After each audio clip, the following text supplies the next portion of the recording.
It's a special day and a day of sincere gratitude. Today, we thank the men, the women of the United States military inside PNC Arena. Rasmus Rissanen off his first NHL game was solid with 8 hits. Today, he's paired with Ryan Murphy, returns from injury after missing the last 12. They do it in front of Cam Ward, who's back to work, and so are we in the capital city.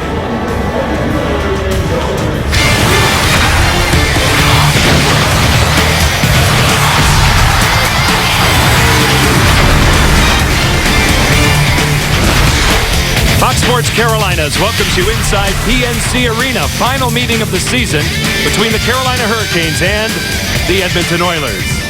Good afternoon, everybody. Alongside Trip Tracy, I'm John Forsland. Welcome to Military Appreciation Day. And Trip, looking back at Friday night against Minnesota, the Canes had a very special player in Jeff Skinner. They sure did. I first commend you, the son of a military veteran of World War II. Your father was. And Jeff Skinner, you look back to the game against the Wild, the second period playing on a line with Alexander Semin and Riley Nash was as good as a period that he's had all year.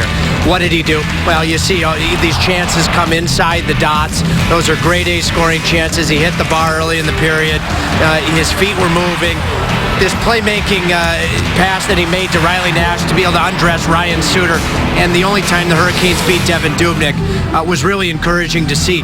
The versatile nature to Skinner's game. Good defensively, they're seeing the open ice, and of course his shot.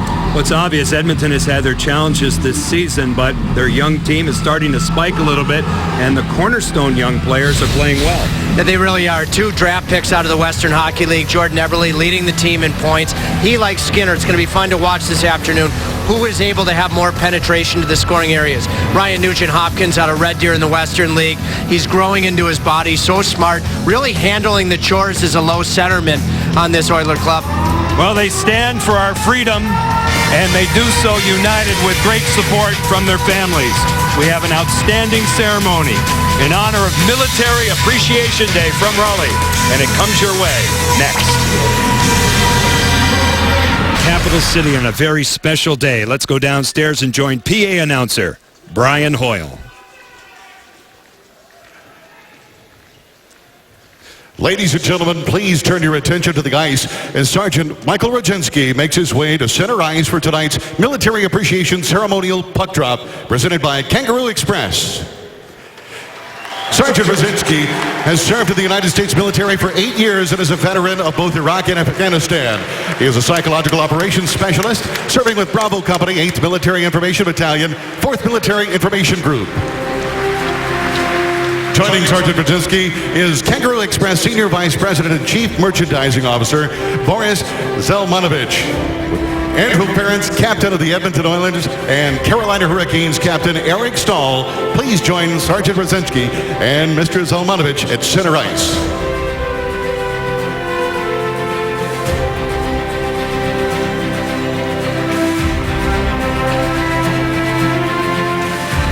Ladies and gentlemen, Sergeant Michael Rodzinski. The Hurricanes and Oilers, thank you for your service and sacrifice to our country.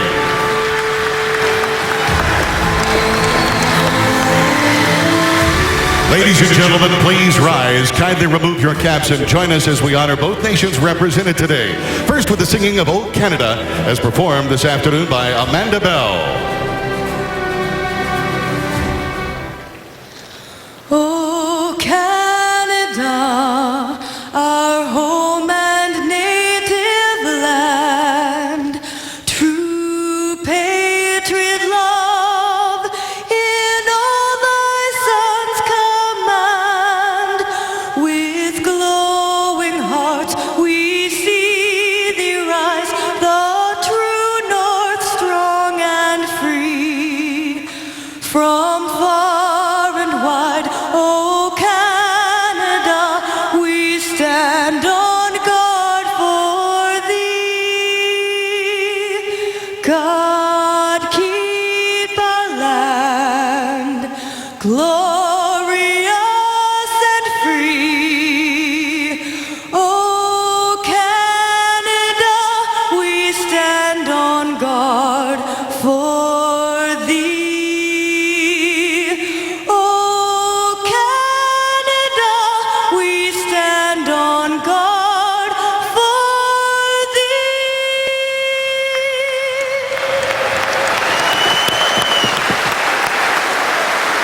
Ladies and gentlemen, presenting the colors today from Fort Bragg, the 108th Air Defense Artillery Brigade from the 18th Airborne Corps.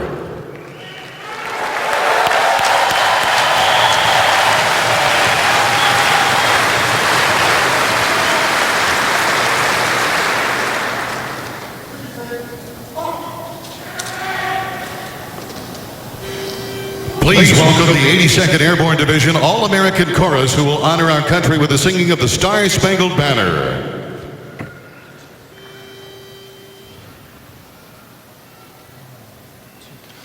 Oh, say, can you see by the dawn's early light what so proudly we hailed at the twilight's last gleaming, whose broad stripes and bright stars through the perilous fight o'er the ramparts we watched were so gallantly streaming, and the rockets red glare, the bombs bursting in the air, gave proof through the night that our flag was still there. Oh, say does that star-spangled banner yet wave o'er the land of the free and the home of the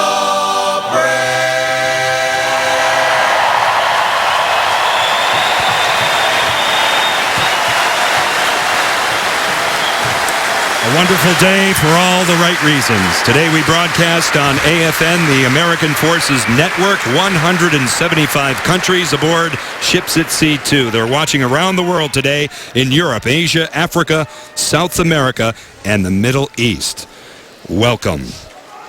Color Guard departs. A beautiful job by the All-American Chorus, the 82nd Airborne Division here at PNC Arena. A day we await every season, Military Appreciation Day. Let's take a look at the starting goaltenders this afternoon. Cam Ward plays and gets a start here after surrendering 4 goals through 2 periods in a 5-2 loss at Chicago on Monday night. He'll be opposed by Richard Bachman, who hasn't played in the National Hockey League as a starter since October 29th of 2013, his first start of this season, his second appearance, as the Edmonton Oilers are coming off a 2-1 shootout loss in Chicago on Friday night. For Bill Peters, he was to the point after the game on Friday night, not very happy, put the boys through a workout yesterday, and obviously looking for a good start here this afternoon. Todd Nelson has done a very good job in a short period of time taking over for Dallas Eakins, and he has done a masterful job with a young team trip, getting them in a position now where they are competing like the Hurricanes each and every game. Nelson, who came from their primary affiliate, the American Hockey League team in Oklahoma City, has the trust of the players, and he has developed a lot of these players that now find themselves on this Oiler roster. The Canes will start with a new line, and the lines have been adjusted for this game. It's Victor Rask, Elias Lindholm, and Eric Stahl.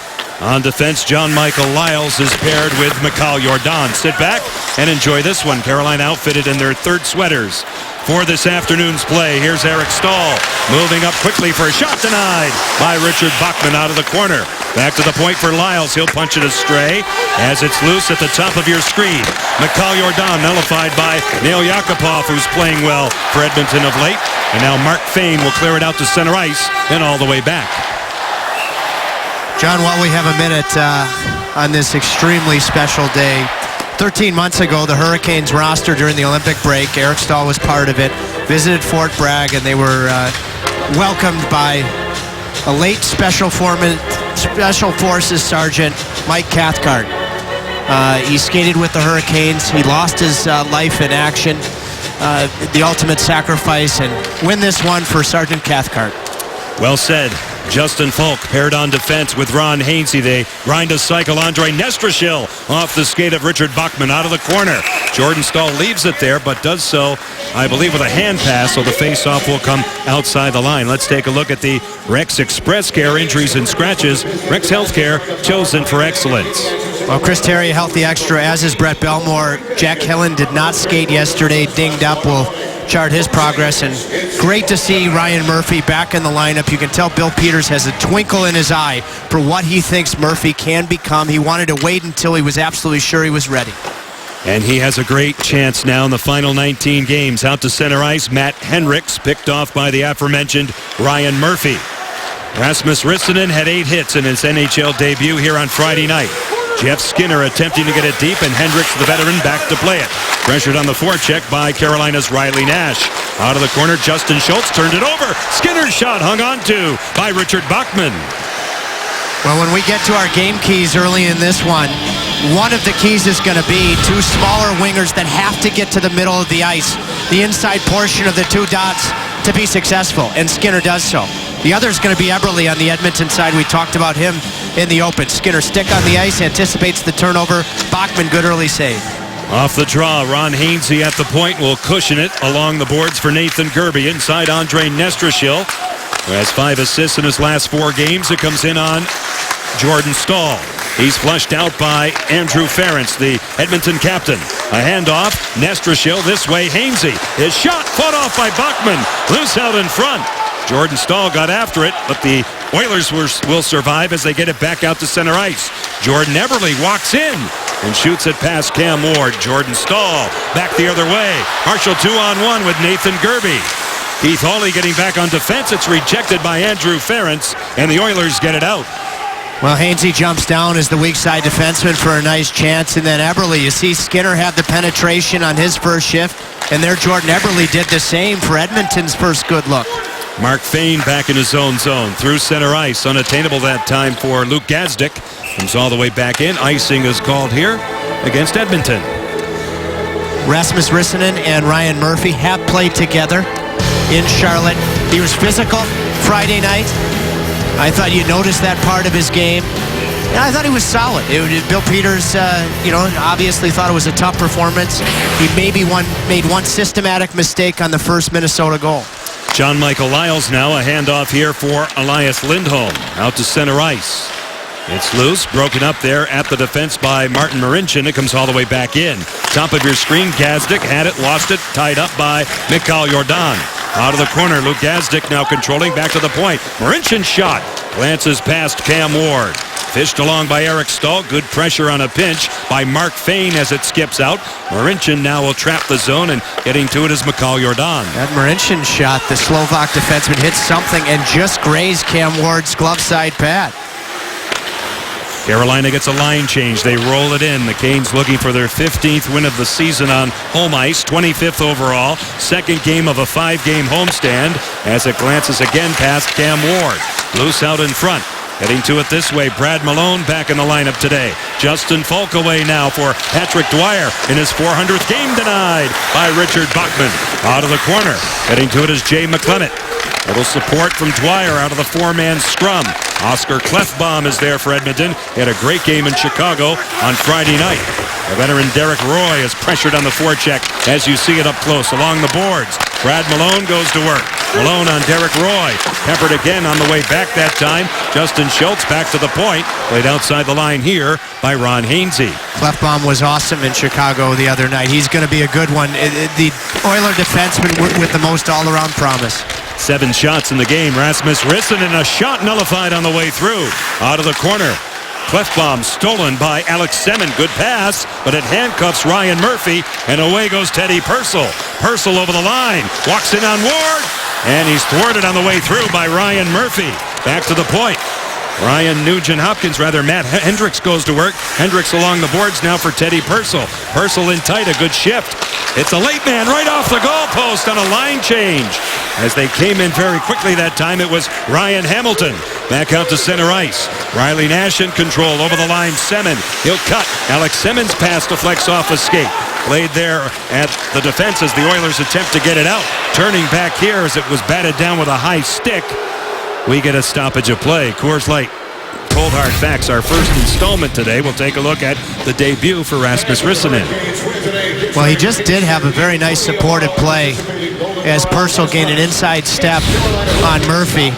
And, you know, true defensive partnership is the support coming over. Rissanen did so, but then what a play. As Hamilton, you mentioned, coming off the bench, former member of the Toronto organization. I mean, seamlessly came off the bench, undetected, and hit the post. Ryan Hamilton, 29 years of age, and he has played a lot at the American Hockey League level. Now Jordan Staal, Justin Falk with a shot blocked in front by Mark Fane. It goes high in the air as we see, and Jordan Eberle now will attempt to settle it down. Back out to center ice. Rissanen pressured by Ryan Nugent-Hopkins, carried in by Eberle, but he does so offside. Well, it was a good shift for Teddy Purcell, the former member of the Maine Black Bears collegiately. Watch 16. He makes the move to the middle, now out of the corner of his eye. He sees Hamilton coming off the bench. What a shot. Beat Cam Ward, but found the far side post. Hamilton probably got a chance in this Edmonton organization because Dallas Eakins was the coach and had ties to the Toronto franchise. This is his 26th National Hockey League game. It squirts out to center ice. Jordan Staal for the Hurricanes along the boards. Now Nathan Gerbe. One-timer taken by Nestrashil is caught by Richard Bachman. Hey, Caniacs, 50% off is back should the Canes score 3 or more this afternoon. Get 50% off your entire menu price online order at participating Papa John's the day after the Canes score 3 or more. Better ingredients, better pizza, Papa John's. The two ends of the spectrum. Devin Dubnyk, it's 6'6" on Friday night, and Bachman more athletic and 5'10" generously here this afternoon. Out of the corner now. Eric Staal through the blue and out. It goes all the way across. Luke Gazdic. As now Klinkhammer will get it all the way back in the Carolina zone, and icing is called here. We did the injuries and scratches for Carolina. Edmonton does have some key names out, but the big one, of course, is Taylor Hall. And Todd Nelson played at Prince Albert years ago in the Western Hockey League. He was a bit of an offensive defenseman, and his teammate, among others, was Mike Modano in Prince Albert. And boy, oh boy, does he have the guys battling for him right now. They had a tough effort earlier last week against Los Angeles, but boy, were they good against Chicago, losing in a shootout. And a career coach did a good job with Oklahoma City. As you see, Todd Nelson. Dallas Eakins did the best he could and was under a lot of scrutiny, and this year just never got off the mark for him. He'll be heard from again, I'm sure. Out of the corner, Eric Staal. Good stick by Boyd Gordon, not out though. John Michael Lyles in control of wrister, blocked by Gordon again. Luke Gazdic gets to it and back out to center ice. Somehow Nelson has been able to achieve in his interim process here accountability, but he has the trust of the players. Their battle level is very high. In neutral ice, Nail Yakupov, Oscar Klefbom, a long pass intended for Teddy Purcell. This one comes back, and this one again is icing. Let's take a look at this hit on Lindholm in the neutral zone. Edmonton, not an overly physical team. Actually, which team is more physical is going to be our first game key. Nail Yakupov playing the best hockey of his young NHL career. You know, he does come up a little bit high, but it looks still like he stays just below shoulder level with that primary point of contact. Ryan Murphy gains entry, but does so offside, and we will step aside. Bill Peters, pretty forthright after the game on Friday night. We'll be back with our Geico quote involving him right after this. I didn't think we had anything going in the first. Didn't have any energy, didn't have any jump, didn't have any execution. So it was easy to be better in the second and third than we were in the first. But disappointing way to start the game. I didn't think we were very good in general, so I don't think we gave much support. We looked unorganized. We looked disinterested. Didn't look sharp. Didn't look like we wanted to put the work in order to be successful. We used to be this hardworking, honest group. Haven't been the last 2 times out. Well, we're going to have to get it figured out because we're not going to watch this 19 more times. I know that. The strongest commentary of Bill Peters' tenure behind the Carolina bench. It's, you know, Carolina's slow start against a team in Minnesota, the hottest team in the league, that played the night before in Washington, I think is what really angered him. But different feelings. I talked to Chuck Fletcher, the Wild's general manager, after the game. He felt Minnesota was lucky to get away with a victory. So, you know, I still like the message from Bill Peters based more than anything upon the slow start against a team that played the night before. Edmonton on the attack. Derek Roy from his knees, knocked down, upset in the play. A penalty upcoming against Carolina. Derek Roy, Teddy Purcell on and off his stick. He's shouldered on the way back that time by Brad Malone. Carolina gets possession. The Oilers have the game's first power play. It's going to be a nice little move to the inside that creates a positioning disadvantage for Rissanen from Derek Roy. Derek Roy's been on a variety of different teams since he was a Buffalo Sabre in the conference finals against Carolina in 2006 when the Canes won the Cup. He has found chemistry with Nail Yakupov, and the Oiler man advantage will go to work. 27th overall they are, 23rd on the road. Carolina first in the league in terms of penalty killing, number 2 on home ice. Edmonton in the last 5 with their power play, 1 out of 9, and Carolina has only had to kill off 6 in their last 5, and they've handled them all. Back to play it is Justin Falk up the gut, and they kill some time early. That's a longer stretch, as you see on your screen, for the Hurricanes, who have killed off 65 of the last 68. Justin Schultz lays it back. Nugent Hopkins over the line, goes wide at Falk, held up a bit. That allows Jay McClement a chance to get back and set up Ron Hainsey, and out she goes. Yeah, the Oiler power play did not even get a chance in Chicago, the United Center Friday night, so this is the first one they've had in actually close to a week. Last home game against the LA Kings. Teddy Purcell in control. They signed him as a free agent this past summer. He hands it off to Nugent Hopkins, who sends it in on Cam Ward. He'll leave it for Mikhail Jordan, who's hard-pressed. It pops out. A good job again. They go stick to stick with it. And Pat Dwyer in control, calmly right back in the Oilers' zone. Boy, that's a confident kill right there. You know, even down a guy, not only, you know, having the composure to see the open man, even if he's in the middle, but then the execution with the passing for the easy clear. Ryan Hamilton pinned on the way through that time. A good job by John Michael Lyles. Back of the goal now, they get to the outside. Nail Yakupov leaves it for Ryan Hamilton. Yakupov to the point. Jordan Osterley with a shot. The young rookie steered out of play by Cam Ward. And Osterley, they think, might be able to skate maybe down the road like Petrie, who was traded to Montreal. Let's take one more look at the hit. You know, remember again that the head would have to be targeted and would have to be the primary point of contact. For me, the puck is there. I think Yakupov elevated himself more than he needed to, but I still think that the head area was avoided. So I think he could have delivered a lower hit, but that was not an illegal hit. That would be my view. 28 seconds left on the power play. Good to see Elias Lindholm on the bench. Ryan Hamilton attempting to win the draw. That was won straight back by Jay McClement. Osterley at the point, couldn't handle it. Young man out of Western Michigan, signed as a free agent, 3 years there.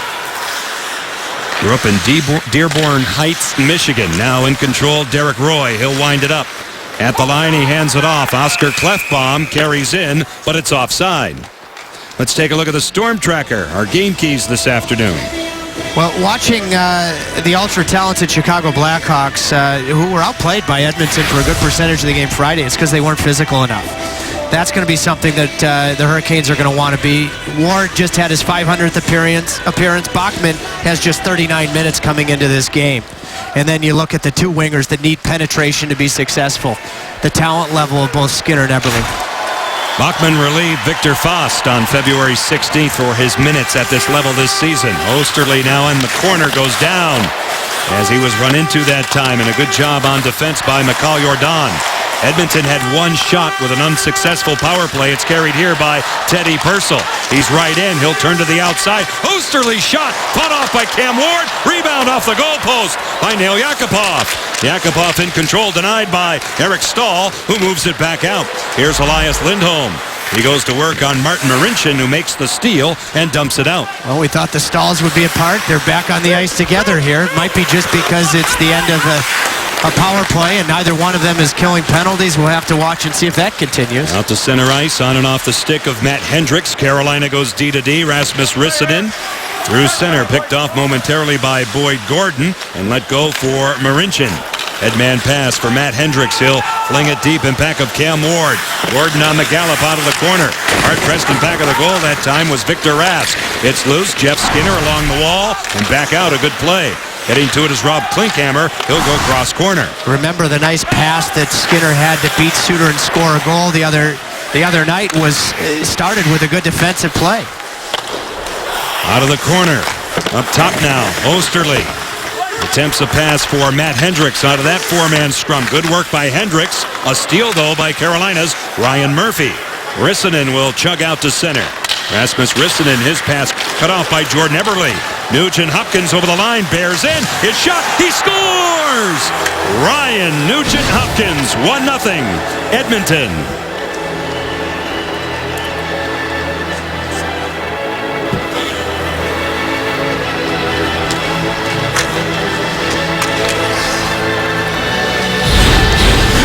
Well, the old turnover in the neutral zone. I want you to watch Jordan Eberle. What a play he makes, and then the wise indirect pass.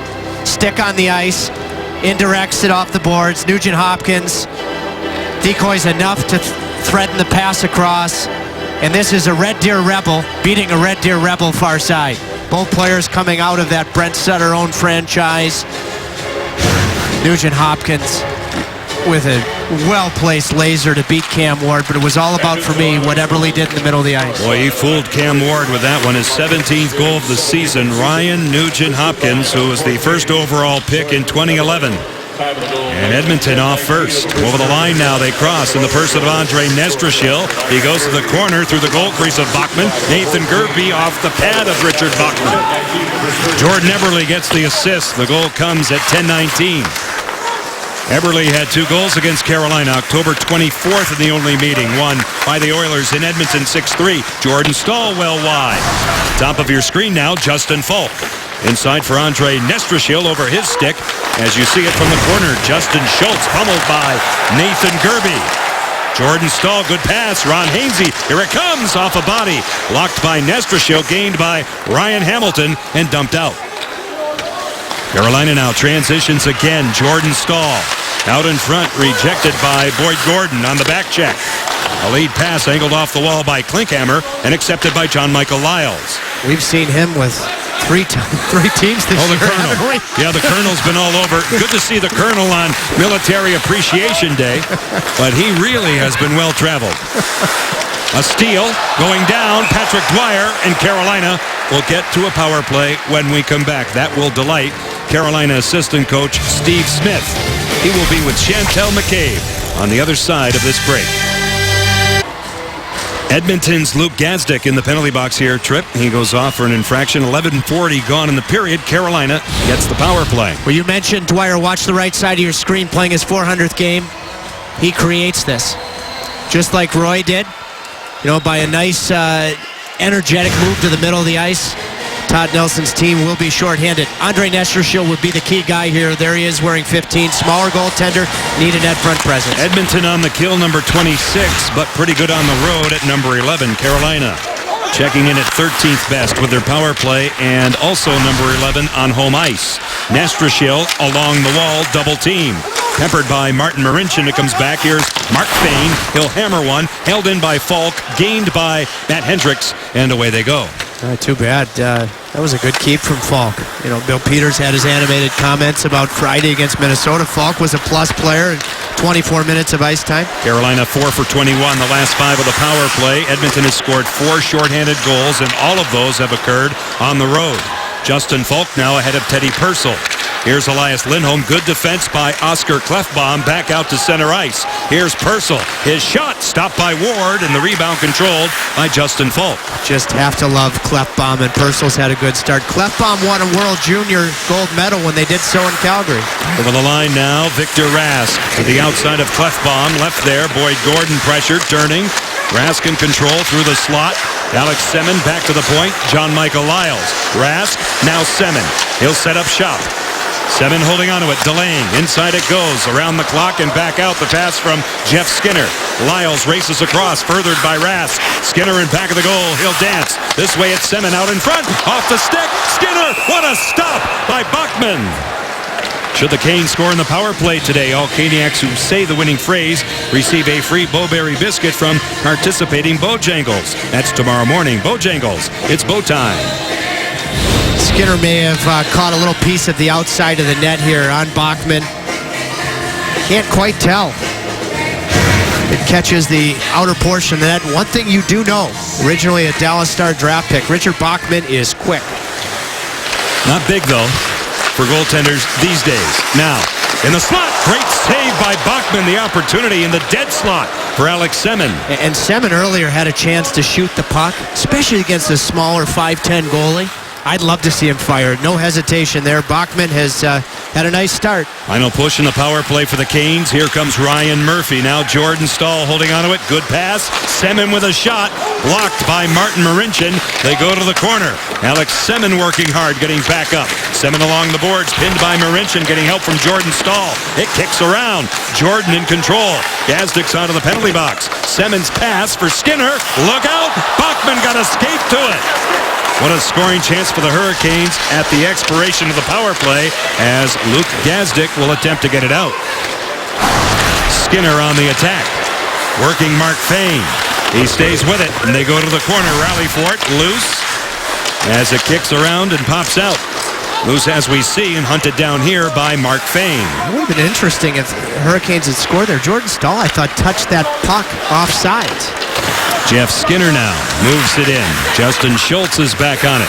Schultz will turn it back in his own zone. 5:35 left in period one. John Tripp and Chantel with you as always on Military Appreciation Day. And our next telecast will be Tuesday night here against Columbus.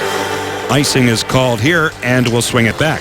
Let's take a look at the first play, especially with Semin's release. Watch left side of your screen. If he just is ready and he fires this puck, look how much room he has. Blocker side high. Gets a smaller goalie. I think that could have been daylight. And then here with tight coverage gets it through, and Bachman the nice butterfly save. Face-off will occur in the Edmonton zone.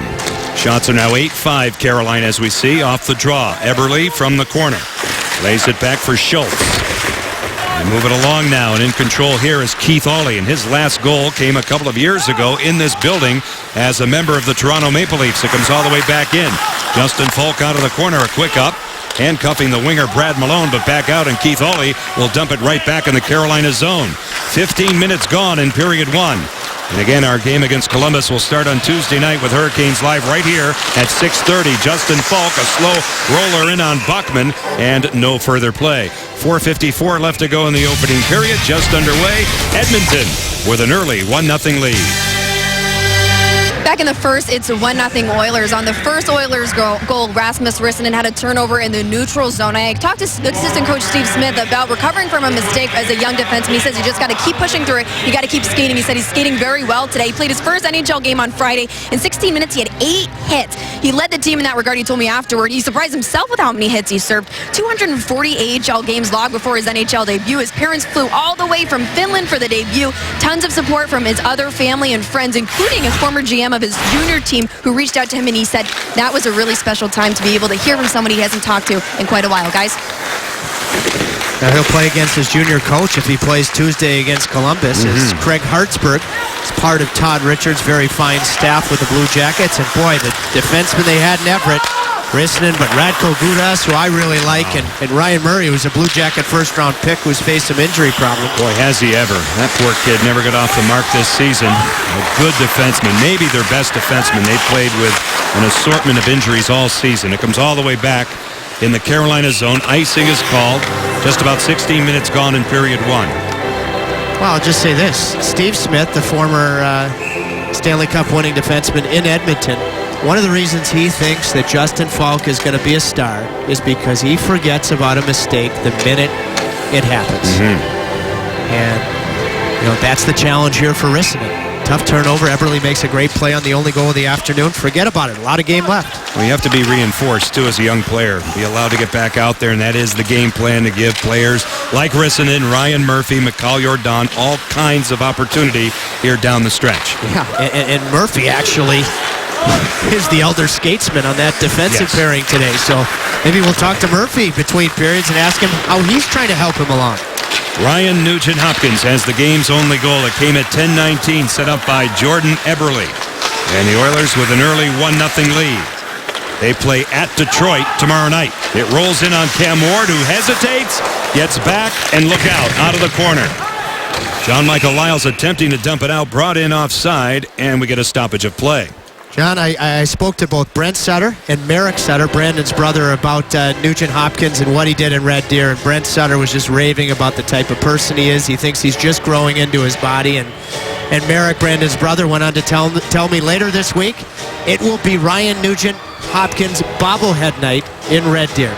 Really? Yes, it will. So good to talk to both Merrick and Brent. Love the Sutter family, and Merrick used to come on the dad's trips with Brandon because, of course, Brent was coaching. Yes. Good days. Now it comes all the way back. Marincin out of the corner. Choked off a bit by Nathan Gerby. Andre Nestrashil is there, too, for the Hurricanes. Same can be said for Nugent Hopkins. Just about 17 minutes gone in period one. Out of the pile-up. You see it from ice level. Nugent Hopkins will outlet the zone. We have another icing. We'll take it back in the Edmonton N. PNC Arena installed a state-of-the-art lighting system this season which uses LED technology developed and manufactured by Durham One, North Carolina-based Cree Incorporated. He put on 9 pounds coming into this season, and he was healthy coming into this season.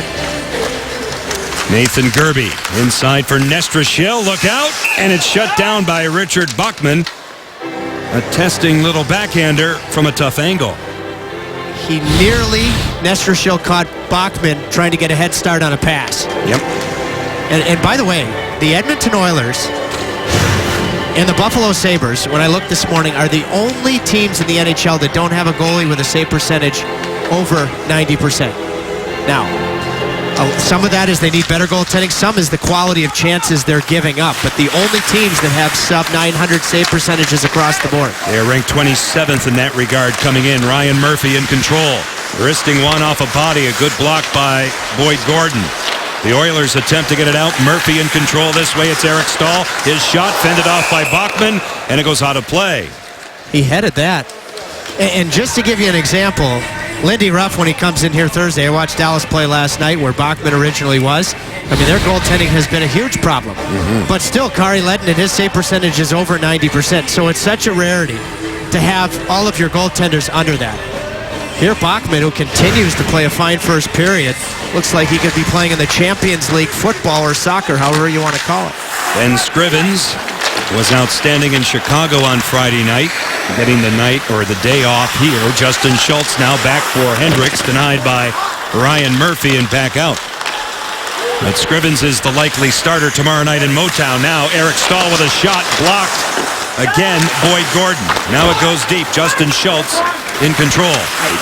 Good middle lane drive from Victor Rask. You know, I think Eric Stahl right now, he has that slight hesitation. Yeah. And that's the difference between a shot getting through and a shot not. Carolina starting from their own zone. Mikhail Jordan for Patrick Dwyer and back out. Under 2 minutes left in the first period. Carolina out shooting Edmonton by a 2-1 margin where it counts they trail by 1 on the goal by Ryan Nugent Hopkins. Eberle through the middle of the ice. Good shifting here and moving it in. Matt Fraser fended off by Cam Ward. Back to the point. Martin Marincin this way for Mark Fane. His shot is blocked out in front by John Michael Lyles. In control, Brad Malone. A spring pass for Dwyer. Here they come. You're looking at Jay McClement. Up from the D, Mikhail Jordan. He'll cut for a shot deflecting wide. Marincin gets to it, pressured by Jay McClement. They battle along the end while Patrick Dwyer takes a seat. Floored by Mark Fane, and it's carried out by Nugent Hopkins. And away they go. Here's Jordan Eberle holding onto it. His shot off a stick. Off Hainsey goes wide. Moving in is Keith Ollie. He'll feed it hard around this way for Andrew Ferentz. Ferentz traps the zone. Less than a minute left in period one. In deep, Mikhail Jordan headmans the puck to Brad Malone, who takes it back, and Carolina can start a breakout. How about this? Carolina 0-4 when Brad Malone's been out of the lineup since early January. 14-5-3 when he's been in the lineup. That's a pretty drastic difference. He's been a great add-on this season, especially in the second half. A little bit of a slow start like just about everybody else, and it comes back out to center ice. Falk in control away from Keith Ollie, but the Hurricanes are offside with 30.7 seconds left in the period. So much to the good on this transition chance. Rask drives the defense back, drives the middle of the ice, and to me, it's just a slight hesitation, you know, for Eric Stahl, who's trying to regain his mojo. I think it's about making sure his feet are moving, just finding a way to get that puck through because you had Victor Rask driving the net. Bill Peters continues to say he sees Eric Stahl as a winger and a centerman, takes him off his brother's line, but keeps him on the wing. And again, there was a day of practice this past week where Eric did center a line. But it was an experiment, said the coach. But it'll be interesting to see where that goes. And will Elias Lindholm play a little center in the 18 games that remain after this one? Out in front, Cam Ward says no. A dandy right there on Derek Roy. Derek Roy is going to be a free agent this summer. He has had beyond good chemistry with Niall Yakupov. Look at Yakupov. First man pursuit, gets that puck first. He stripped Duncan Keith of a puck and got it to Roy for a goal in the first period the other night. And they nearly do a similar type thing with other support, but I think it had a lot to do with the first man pressure from Yakupov. They talk about it on the Oiler bench. 8.8 on the clock. Off the draw. Kicks back. Clefbaum to the wall. Shot taken by Schultz is blocked. It'll carry him back out to center. Clefbaum taking it back, and that'll do it. Ryan Murphy will be Tripp's guest. We have the PNC Bank first intermission, and we'll also have an interview with a very special guest here on Military Appreciation Day. Edmonton won. Carolina no score right here on Fox Sports Carolina. Carolina Hurricanes hockey is brought to you by North Carolina Education Lottery. All or Nothing is the exciting new draw game from the North Carolina Education Lottery. Match all or match none, and win the top prize of $250,000. Either way wins. By Raleigh Orthopedic. Go where the pros go. Raleigh Orthopedic. And by Golden Corral. Enjoy Golden Corral Seafood Spectacular. It's unlimited seafood every night of the week for just $11.99. Back inside PNC Arena, we get set for the second period. 1-0 Edmonton. Let's take a look at the first period numbers brought to you by Buffalo Brothers. Ah, man, now I want wings. Well, Edmonton, I thought, was slightly more physical. The Hurricanes had a big edge in faceoffs, including 8 of 9 won by alternate captain Jordan Stahl. And you look at Ryan Nugent-Hopkins, I mean, he was part of the penalty kill in that period on the power play, is assuming the responsibility of a low centerman quite nicely. He did have a tough face-off period, and there's Jordan Eberle. And Jordan Eberle has been rumored with all of the young forwards that Edmonton has, maybe lacking some real hope on the blue line, needing a number one goaltender. All sorts of rumors. Would he stay in Edmonton? And I thought he was quite good with key neutral zone turnover leading to the Nugent-Hopkins goal in the opening 20. Had a great season, leading Edmonton in terms of points. John Forsland, Tripp Tracy, Chantel McCabe at ice level, joined by our fine production team here at PNC Arena. Second game of a 5-game homestand. Elias Lindholm shot blocked by Martin Marincin. It drifts in on Richard Bachman, and the Oilers attempt to survive, and they will. Back out to center ice. Now Yakupov will lay it ahead, and it comes all the way back in the Carolina zone. Teddy Purcell with a steal. Yakupov in the slot denied. Purcell overskates, gets to it. His shot negated by Victor Rask along with Lindholm, and it pops back. Teddy Purcell. Martin Marincin off a body out in front. John Michael Lyles, and the Hurricanes get it out. Eric Stahl on the gallop over the line. Lindholm in control. Swings it across for Lyles. It's blocked on the way through. Out of the corner, Rask, who had the shot. My apologies. Now for Ryan Murphy. Inside it goes. Eric Stahl stood up by Mark Fane. Out of the pileup, Lindholm. It's a man off the bench. Back to the point, Rissanen. His shot easily detected by Richard Bachman. Confidence is everything in this game, and the Hurricanes should have confidence that second periods have been good in this building. And part of it is because of the ability to make a good change and pin a team in their own end. I want you to watch the left side of your screen. Look at Riley Nash come on. Starts his shift on time, drops the puck, leads to a chance through traffic. And those good line changes with the long second period change can be really effective. Bill Peters gets Jordan Stahl's line out. Now a shot from the point, fended off, sent high by Jordan Stahl. After the stop was made by Richard Bachman. Schultz out of the corner. It's it by Jordan. Now Jordan Eberle for Edmonton attempts to get it out. Carolina keeps it deep in the person of Andre Nestrashil. Reversed by Bachman. Now Schultz out of the corner. On the wall, Eberle, and back out to Nugent-Hopkins. He'll play it to himself. Ryan Nugent-Hopkins goes to work.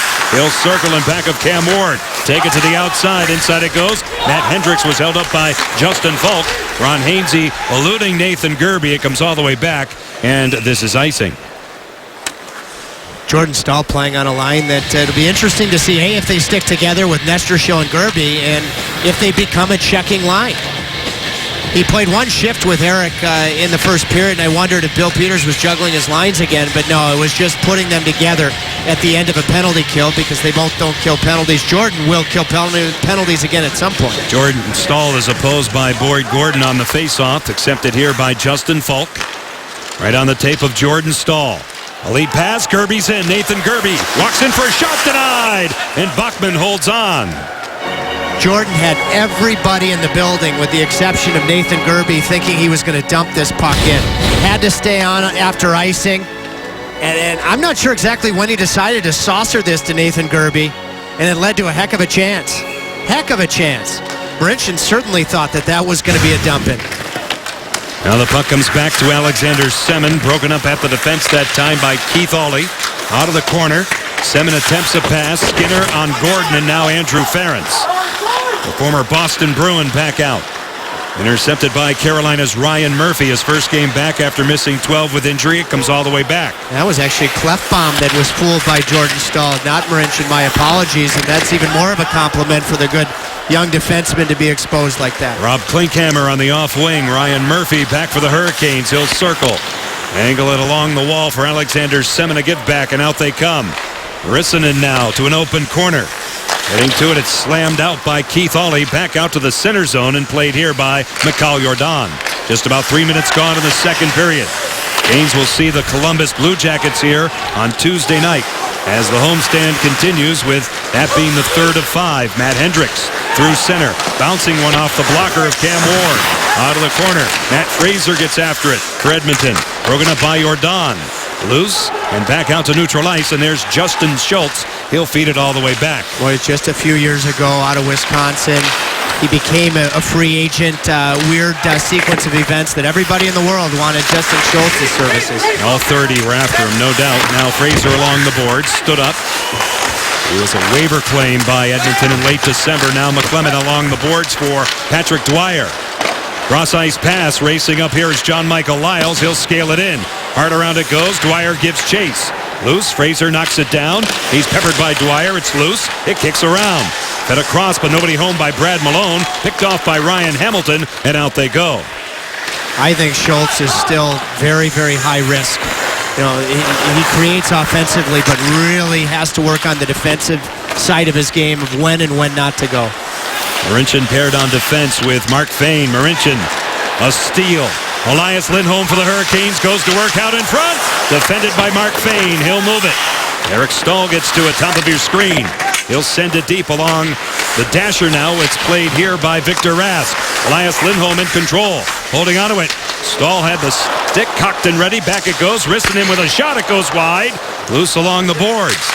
Getting to it, Elias Lindholm inside for Eric Staal. Victor Rask out in front. Now Lindholm by him. Picked off by Teddy Purcell. And away go the Oilers. A lead pass for Derek Roy. Roy's in. Body down and covered up by Cam Ward. The Carolina Ale House is the spot for the next Cool Bars stop. That'll be in Concord on March the 31st. You can log on to CarolinaHurricanes.com for more details. If there's ever a lesson not to give up on young players, watch 10 and White. I don't know if you ever would have thought last year, the year before, that Niall Yakupov would come down off of his point man to maybe save a goal on Eric Staal. And, you know, the rounded nature of his game showing more promise than ever. Held in by Edmonton's Oscar Clefbaum. Getting to it is Cam Ward. Justin Falk in the corner for Carolina. Little pinch by Schultz. It comes all the way back. Clefbaum is on his horse, and he's hurried on the play that time, and going down was Jordan Staal. Out of the corner, it's loose. Ryan Nugent-Hopkins has it. Moving it by Gerbe, and away they go. Clefbaum moving up, the young Swede. Through center, intended for Eberle, and it's tipped out of play. He was the #1 pick in the NHL entry draft out of Sarnia in the OHL in 2012. I mean, I watched him in the second period in Chicago the other night after setting up a goal to Derek Roy in the first period. First man pressure on the forecheck, physicality on the forecheck, getting to the front of the net on the forecheck, and then covering up as the F3 high forward safety valve for a pinching defenseman. I mean, he is really enjoying playing for Todd Nelson, and he is showing a lot of hope. Alex Semin with a shot denied by Richard Bachman. It's loose to the corner. Jeff Skinner to the point. Mikhail Jordan walking the line. Out of the corner now. Klinkhammer goes hard at his man as he takes care of Riley Nash. Boyd Gordon for the Oilers attempting to get it out. Now it's moved out of the zone by Keith Hawley, and the Hurricanes will pounce on it. The other thing that I think that young teams can go to school on is Yakupov spent all of July and August this past offseason in Edmonton and trained there in Edmonton. Teams that have young players, I still think that is priceless. Riley Nash, who scored Friday night against Minnesota. Across for Alex Semin off a glass support, gathered in by Klinkhammer, not out. Jordan with a shot canceled by Luke Gazdic. It's loose. Alex Simmons' pass detected by Luke Gazdic, and away they go. Nugent Hopkins barrels in again. Goes wide off the paddle of Ward and flung, but not out by Skinner. Second chance, knocked down out in front. And a penalty is called here as Ryan Nugent Hopkins went hard at Cam Ward. Edmonton has had better sticks in the neutral zone in this game, whether it be turnovers or here a nice little pass. Good back check from Riley Nash. There's a penalty in the process, so Carolina's going to be shorthanded for the second time this afternoon.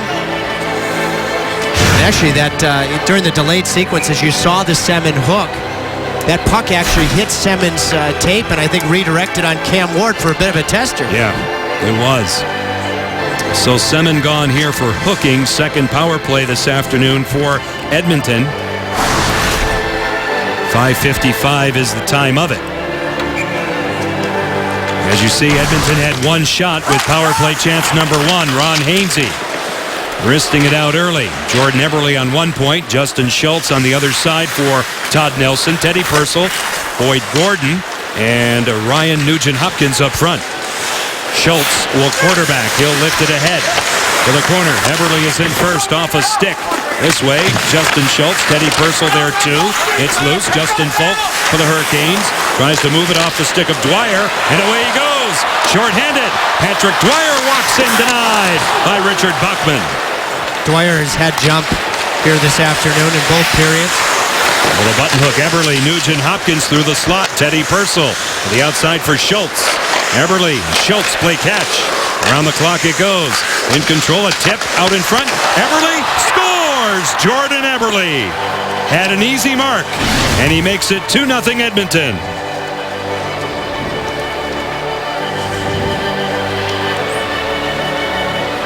Big afternoon for Eberle. I think we have to go back and look at this penalty because I think it's a reputation call. I don't see anything there that really Semin deserved the hook. His work ethic and legs moving could have been more assertive, but net front presence, so important in this league, even strength or with the man advantage, and it's Matt Hendricks that creates it, which creates the rebound, which allows Eberle to finish on the back door. And Matt Hendricks, if you remember Military Appreciation Day here last season, had a big afternoon in Edmonton 1. He did. They're a key play for the former Washington Capital. That was mid-March. March the 16th, a 2-1 win by Edmonton. Edmonton beating Carolina 6-3 in late October. Long road trip which started the season. Jordan Staal flies Lindholm, tries to wrap it, but he's defended by Derek Roy. Lindholm to the outside of the point man Rissanen. This way it's Murphy. He'll delay, send it across, and Bachman was upset, knocked down on the play, and a penalty will follow. 12:52 left to go in the second period. Power play goal. Jordan Eberle, his 16th goal of the season. The Oilers by 2. Eric Staal will sit. He's gone for goaltender interference. Of course, you have the option of calling incidental contact with no penalty. The first thing is, this is on the boundary. Is this in the crease or outside the crease? I mean, it's literally right on the boundary. And if he's in the crease, Eric has to know where that paint is. If I had to make that call, I would have called incidental contact. They end up calling goaltender interference, so definitely an adverse afternoon for Eric Staal and a big kill. Third power play now. Edmonton 1 for 2 with the man advantage. Justin Schultz coming all the way back in his own zone. Carolina has the quartet of killers on the ice. Jay McClement, Patrick Dwyer, Justin Falk, along with Ron Hainsey. They pop in. Out in front, off the goalpost. Purcell off of Cam Ward as Eberle flashed for the first opportunity. Teddy Purcell back to the point. Fielded by Justin Schultz. He'll move it. Along the wall, dug out by Purcell, gained here, and a lead pass out of the reach of Patrick Dwyer. Schultz plays the angle. He'll get the puck now and start a breakout. Eberle another chance. Edmonton, aside from being up 2-0, has had, 2 or 3 posts? Eberle has had a heck of a day. 2 points already. Wrapped in now by Teddy Purcell. Top of your screen, Rasmus Rissanen. Jordan Eberle right out in front. They score! A doorstep bang in by Ryan Nugent-Hopkins. His second goal this afternoon. 3-0 Edmonton.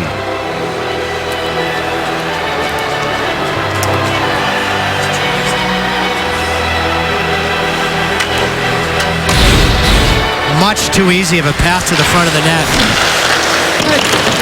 Carolina, as they seem to do on all kills, forces the dump in, and Eberle does it again. Just swipes at this puck, and Ryan Nugent-Hopkins beats 3 players at the front of the net. Rissanen, Lyles, Riley Nash, and then beats Cam Ward low on the blocker's side. I mean, as good as the penalty killing has been, and obviously you see Rissanen out there, you're trying some new things. Sekera gets traded, Gleason gets traded, so different players, doing things that were not part of the big penalty killing, but that was too easy. When you take into account Friday night against Minnesota and now this is very surprising. We're back of the goal now. Victor Rask on Martin Marincin out of the corner. 11:40 left in the second period. 3-0 Edmonton. Rissanen goes deep. Eric Stahl on and off his stick. Mark Fane out of the reach of Rissanen. Now a foot race. Neil Yakupov gets after it. He'll cruise in the zone. Cut out in front. Fanning on it. Matt Fraser. Otherwise, it could have been 4-0. Fraser in control, holding onto it. Trading places now. Yakupov with Keith Aulie. Inside it goes deep. Out of the corner. Good work by Keith Aulie covering up for him. Derek Roy off a stick. Knocked down by Rissanen. He's double teamed. In control, Rob Klinkhammer, a handoff. Keith Aulie, he'll circle the wrap. Chance denied by Ward, and no further play. Boy, I am really impressed or disappointed, depending on how you want to put it, how easy Edmonton's getting in the front of the net. Winning battles like Yakupov just did. I mean, he wins the battle to begin with. Nice little stutter step move on Murphy. They may have played against each other in the OHL. Murphy and Kitchener. Yakupov with Galchenyuk, another good player that has ties to Russia, although an American citizen in Sarnia. But, boy, Edmonton finding a way to get to the paint much more noticeably than the Hurricanes. Nugent-Hopkins, second goal today. 18th of the season from Jordan Eberle has made it 3-0 at 7:59. They each have 3 points so far. Alex Semin with a shot swallowed by Richard Bachman. I talked about it with you and Shane Willis in the pregame show. When you look at the scores, which are usually 1-goal games in this league, it's the best players that win or lose your hockey games. I mean, let's just look at Edmonton's best players. No Taylor Hall in the lineup. Nugent-Hopkins, big day. Jordan Eberle, big day. The 2 players we spoke about at the top of the show. And, John Tavares last night, Alex Ovechkin last night. I mentioned Sagan coming here next week. If your best players are your best players, that's what you need to be the difference in hockey games. Off the draw, comes back. Semin with a shot looking for a tip, none available. The tip attempt that time by Riley Nash. Nash, Semin's in. He'll delay, rolls in on Bachman. Semin taken down, they score on the follow-up. Good work by Alexander Semin. And the Hurricanes get a fortuitous bounce and get on the scoreboard.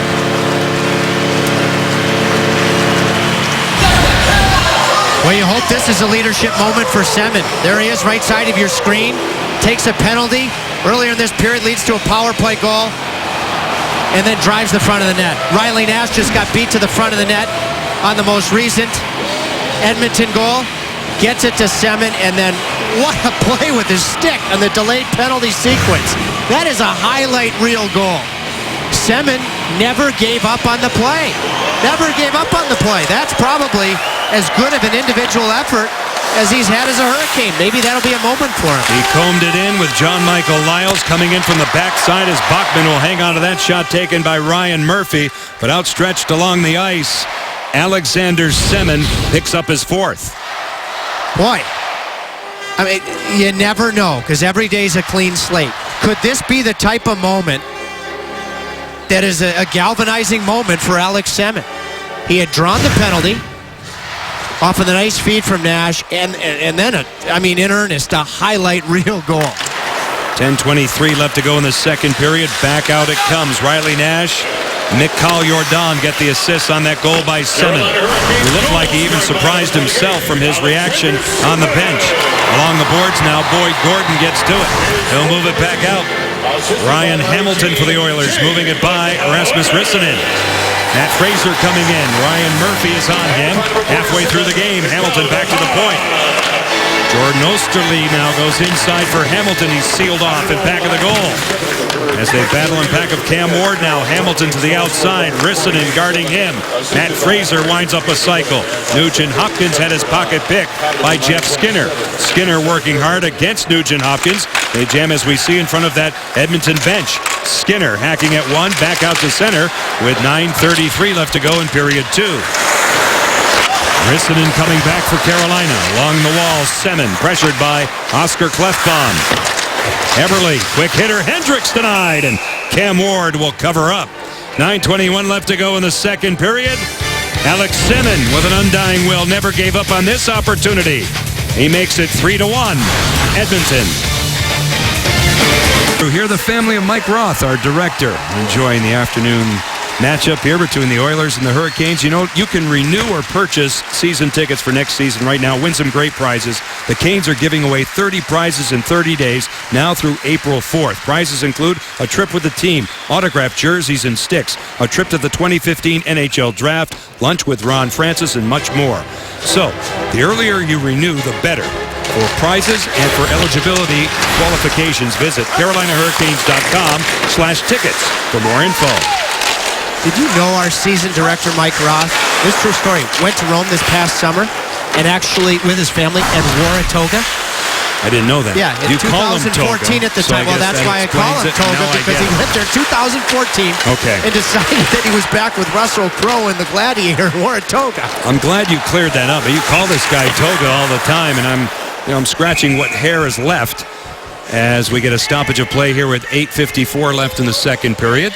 Carolina now getting some energy after the goal was scored by Alex Semin at 9:22. Just a sensational individual effort from Semin. I mean, the flexibility on it. So what will that do for Semin's game? What will that do for the Hurricanes, who, Bill Peters yesterday called the rest of this homestand the most important stretch of the season. Those are his words. That's how important this 5-game homestand is to him.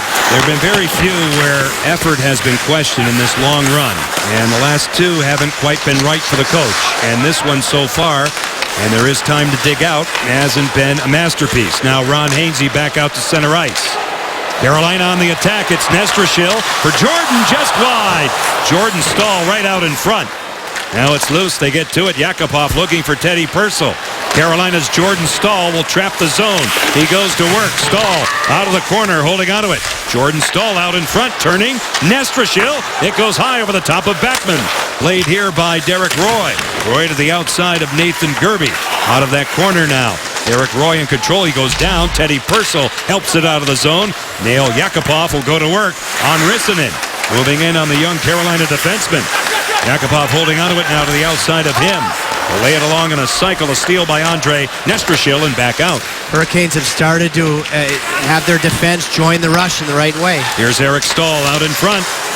Victor Rask had an opportunity. He was defended, so it trickles in on Richard Buckman. Of course, where the Oilers will be tomorrow night against the Detroit Red Wings. I mean, this is what Bill Peters wanted to bring from Detroit. Defensemen starting the rush and ideally joining it. And Jordan Stahl drives the front of the net. Hainsey helped to start the whole thing. We saw a nice middle lane drive earlier in the period from John Michael Lyles, and that's when the Canes are at their best. Oilers off the draw, get possession. Luke Gazdic now in the center zone. Goes ahead for Klinkhammer. Ahead of Lyles. Klinkhammer out of the corner. Rob Klinkhammer holding on to it. His last stop, Pittsburgh. Inside it goes. Gazdic tries to get away from the D. He drops it off to Boyd Gordon on a cycle. Klinkhammer one more time, tied up by Lyles. They scrum along the boards. Gazdic attempting to dig it out for Edmonton. 7:22 left in the second period. He stood up by Mikhail Jordan. John Michael Lyles has a bit of time and space. Here's Victor Rask, and away they go. Through center ice, Jordan is in. He'll move it along in back of Bachman, now played here by Klefbom. Battle ensues in back of the Edmonton goal. Klefbom is held up. Eric Stahl on and off the stick. Moved along, chipped in! Elias Lindholm out in front, and Carolina is within one.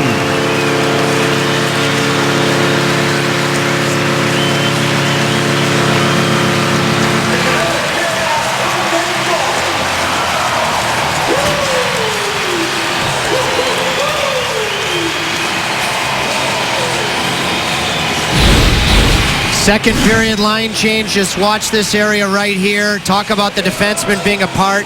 Defenseman goes off. On comes Hainsey.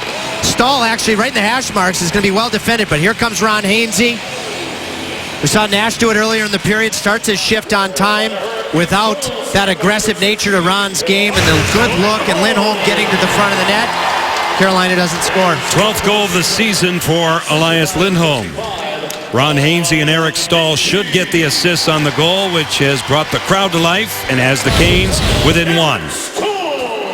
Yeah, and Hainsey, I think he was trying to fire that on the net. I think he caught a bit of a good break, but after Edmonton, key component getting to the front of the net in all three of their goals, Semin does so in individual fashion.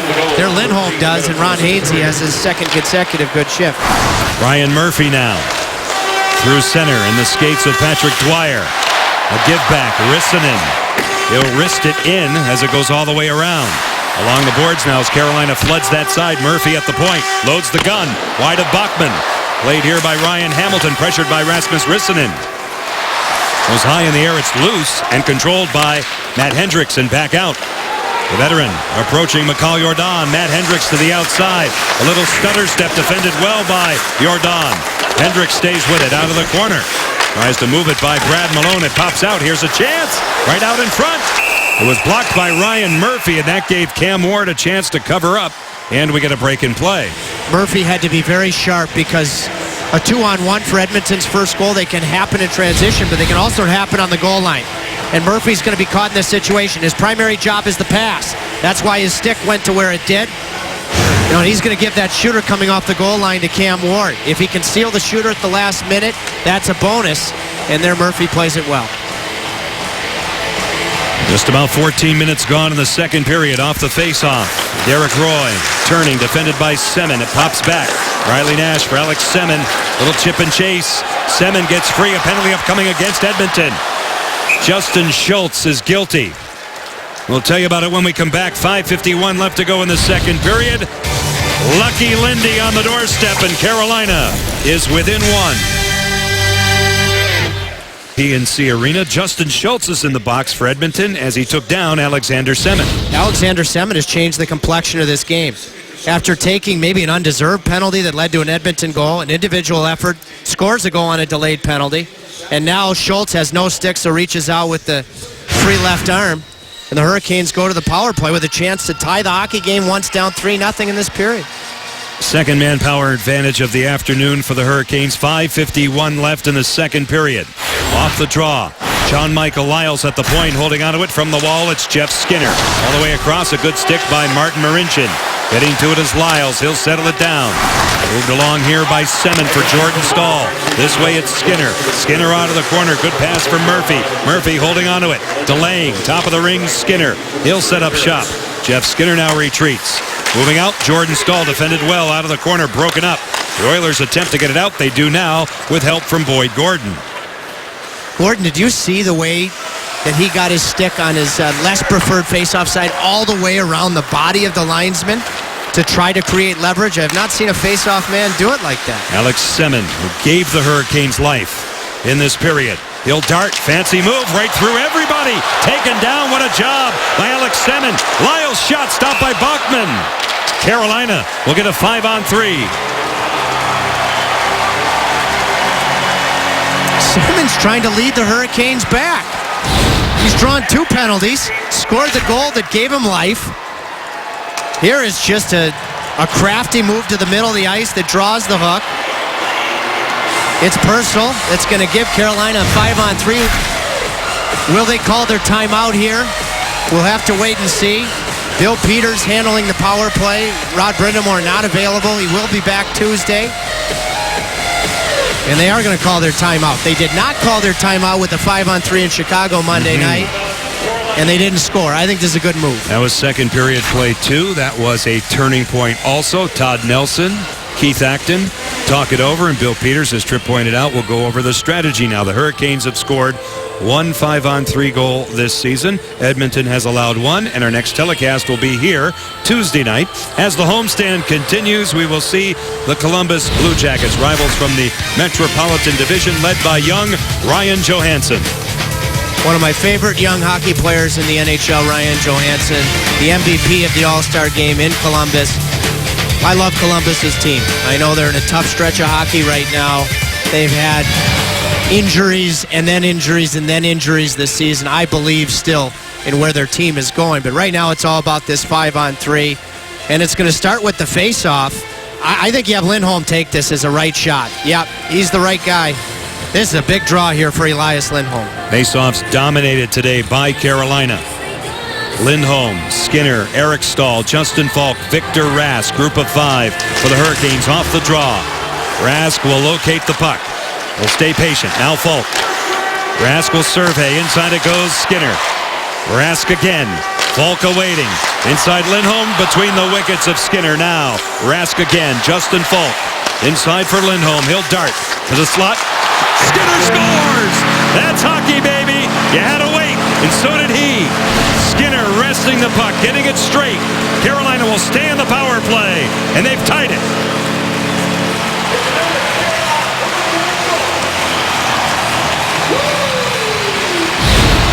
This whole thing is about Elias Lindholm. He's going to try to find, after winning the faceoff with help from his wingers, tries to find Skinner first.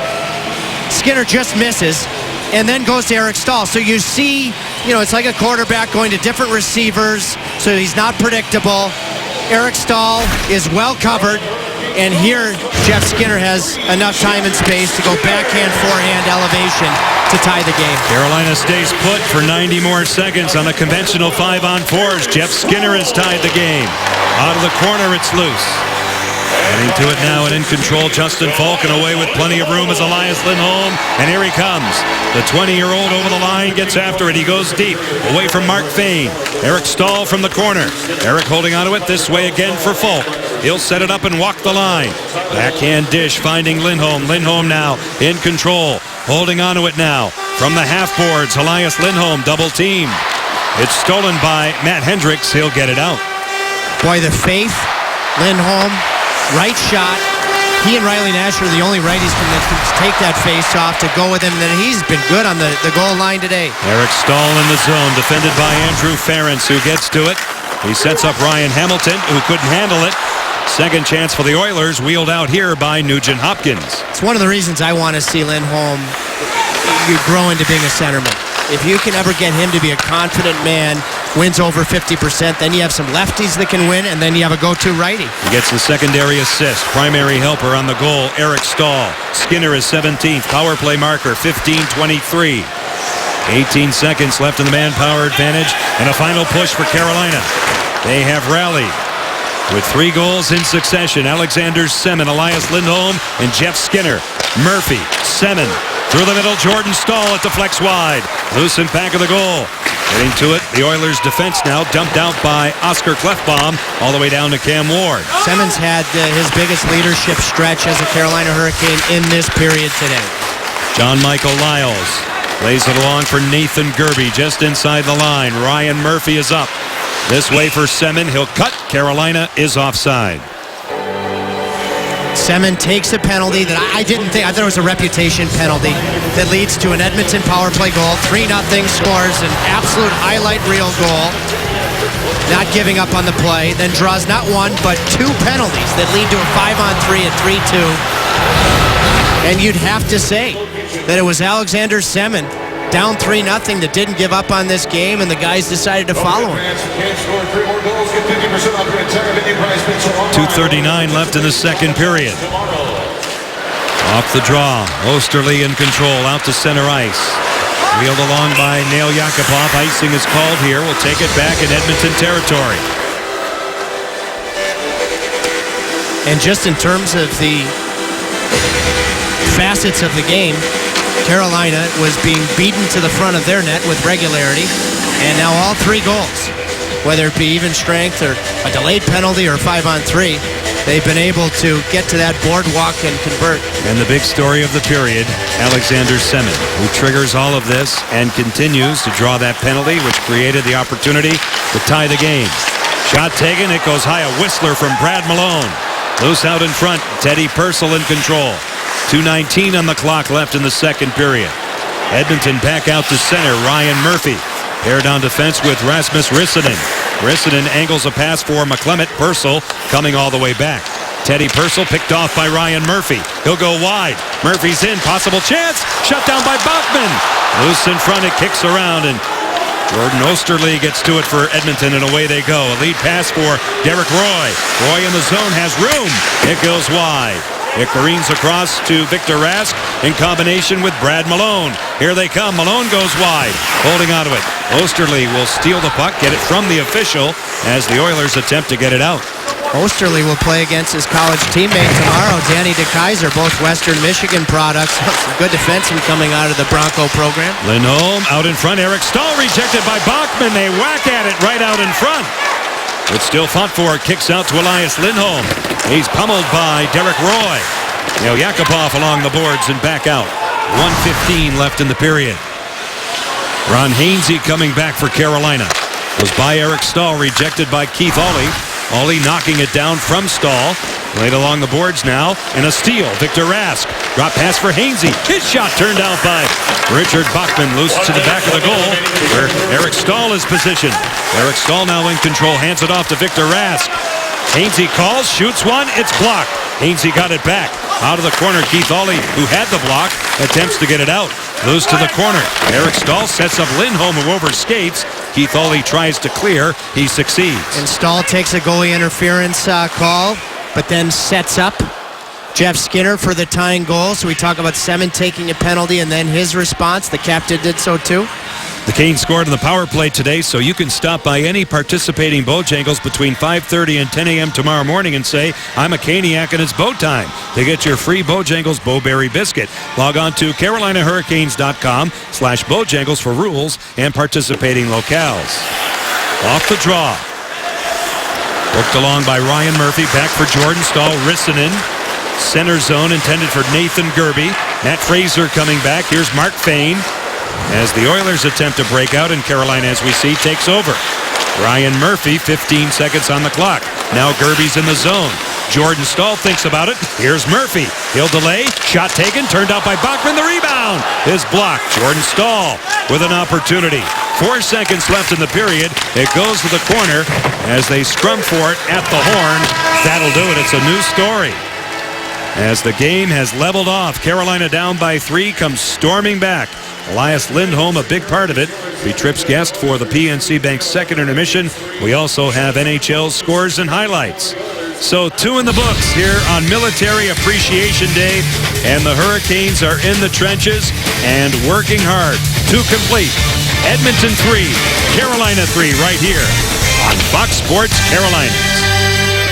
Kieran Raleigh, a look at 2 former first overall picks in the NHL draft. We'll get to Coors Light cold hard facts. We'll take a look at it here. That was Nail Yakupov, Ryan Nugent-Hopkins, a deep draft this year led by Connor McDavid and Jack Eichel. You see the rest of the mix, the top 10 projected picks. And in terms of the standings right now, the Hurricanes checking in at number 27. That would be 4th overall, obviously. Edmonton at 29. But all of these teams, Tripp, will have the opportunity through the lottery to get number 1. That's the one thing that I think people need to think about is that, you know, you really, if you finish last in the league, you're still, 24-25% chance of getting that first pick. So it's nowhere near a guarantee. And then it ranges all the way down to, just under 10%. So I think that diminishes the incentive to lose games, quite frankly. John Forsland, Tripp Tracy, Chantel McCabe, along with our fine crew as the third period unfolds here in Raleigh. Final meeting between these 2 cross-conference rivals. Edmonton winning the first one in late October. The Hurricanes looking to snap a 2-game skid here this afternoon on Military Appreciation Day, and Nathan Gerbe was taken down by Martin Marincin, and the Hurricanes will get their 4th power play. And by the way, the team that finishes 30th in the league, their chances of winning the lottery are just 20%. So, what it does is I think it really, really promotes, winning hockey games. And the Hurricanes have been a different team since halfway through the second period. Gerbe, work ethic play on Marincin. Marincin, actually, this is his second tough penalty, the Slovakian-born defenseman. Yeah. Took a tough one in Chicago Friday, too. On the power play, here it comes. Falk out in front. And a pass that time sent out in front by Andre Nestrashil. Falk again. Eric Staal in control. Holding onto it, back it goes for Falk. Falk now. His pass interrupted by Matt Hendricks as it skips out. Carolina recoiling on the way back. Martin Marincin 33 seconds in for holding. Wiped in the zone by Justin Falk, giving chase Eric Staal. Taken down by Matt Hendricks, and that allows Mark Fane a chance to sail it out. After coming back from 3-0 to 3-3, so many teams with their power plays, it's a chance, and not a good one, to take a breath, to hit the reset button. Not here. You need to take advantage of this on fresh ice. Eric Staal with a drop pass for Justin Falk. Around the horn it goes. They set it up. One-timer Falk. Denied by Richard Bachman. Loose. Along the boards now and getting to it that time. Victor Rask out in front. Stahl's pass. Nestrashil off a stick wide off Teddy Purcell, who had the stick ripped out of his hands. It's loose along the boards. Nestrashil. Lindholm dancing. Nestrashil again. His shot. He scores! Andre Nestrashil. Another power play goal. Carolina has climbed the mountain.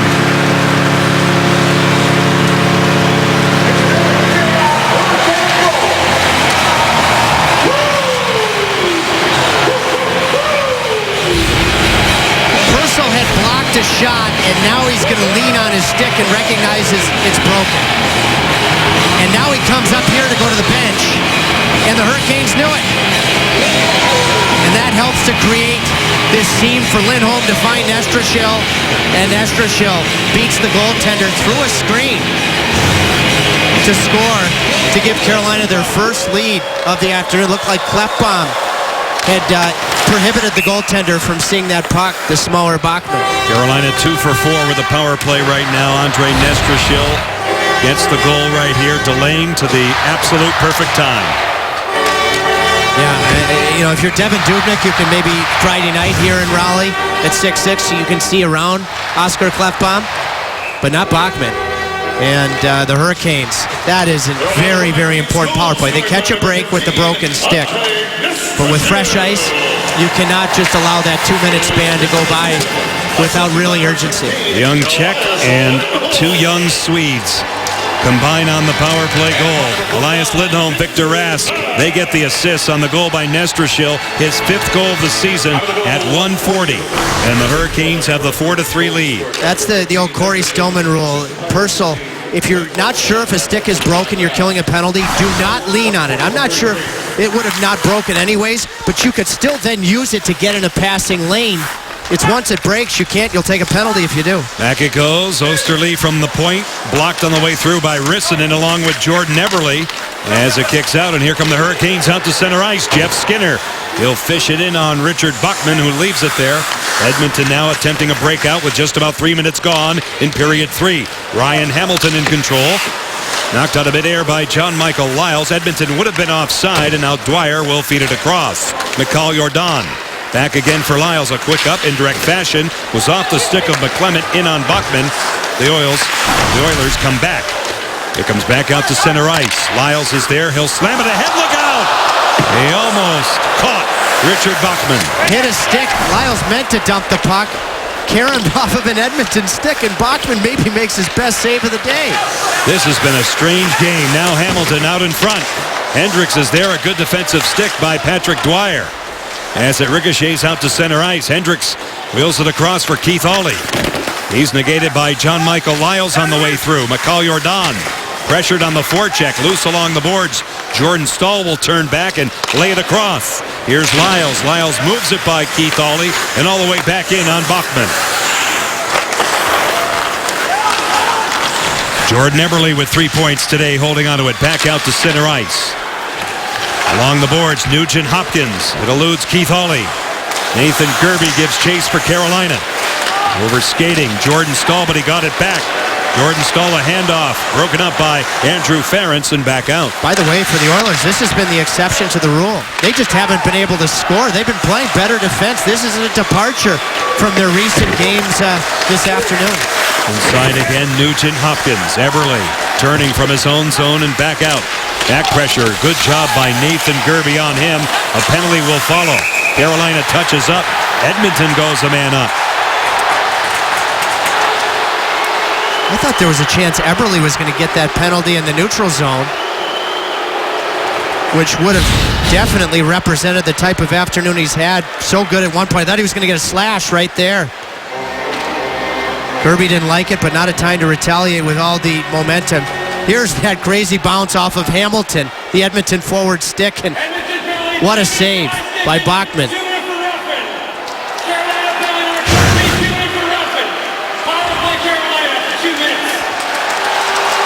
Okay, so they called the initial slash to Eberle. Or did they? I think they did. Yeah.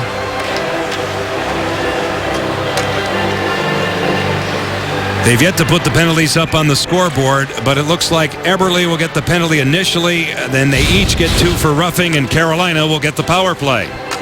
Well, actually, Gerby's stick got up first. Eberle didn't like that. But then that's where Gerby draws the penalty on Marincin to start the period that leads to a go-ahead goal. That's where Gerby has to, as much of a fiery competitor as he is, he's got to skate away because he's just drawn another penalty. He's able to stand up for himself and still get the power play, but that's where you have to know the scoreboard. And the best thing you can do from a toughness standpoint is take that power play and go to work. Officially, it's high sticking on Eberle. As you see Nathan Gerby in the box, a pair of 14s. Elias Lindholm and the Hurricanes red hot on the power play today. Get another chance.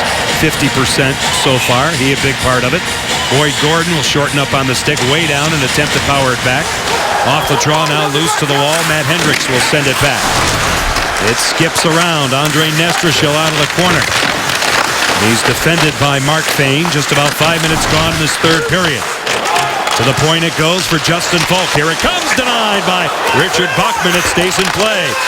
Nestrashil had it, lost it, settled down by Falk. Now moving in, a chance for Rask, denied by Bachman. Captured by Matt Hendricks. They kill time.